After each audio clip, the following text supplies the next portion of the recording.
सुंदर, अप्रतिम, मनमोहक सौभाग्य अलंकार मंगळसूत्र महोत्सव 100% जीएसटी फ्री.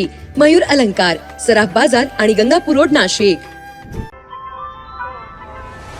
ताज्या बातम्यांसाठी नाशिक न्यूजच्या YouTube चॅनलला सबस्क्राईब करा आणि बेल आयकॉनला प्रेस करा.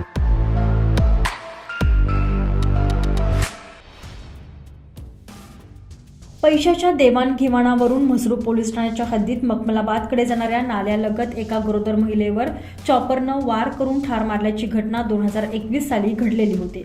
जिल्हा आणि सत्र न्यायालयानं आरोपी आदेश उर्फ आदी उर्फ सागर दिलीप भास्कर या जिल्हा आणि सत्र न्यायाधीश मलकापट्टी रेड्डी यांनी अजन्म कारावास आणि 10,000च्या दंडाची शिक्षा सुनावली आहे. 19 जानेवारी 2021 साली म्हसरूळ पोलीस ठाण्याच्या हद्दीत अश्वमेध नगरकडून पवार मळ्याकडून मखमलाबादच्या घाडगे मळ्याकडे जाणाऱ्या रस्त्यावर आदेश भास्कर यांनी पूजा विनोद आखाडे यांना अडवून उसनवर घेतलेले पैसे दिले नाही म्हणून वाद घातला. चॉपरसारख्या धारदार शस्त्रानं गळ्यावर चेहऱ्यावर गंभीरत्या वार केले होते.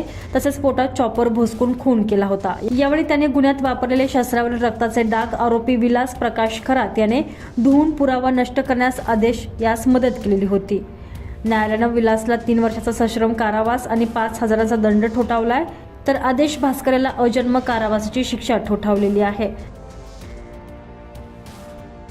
संजय परमार, नाशिक न्यूज, नाशिक.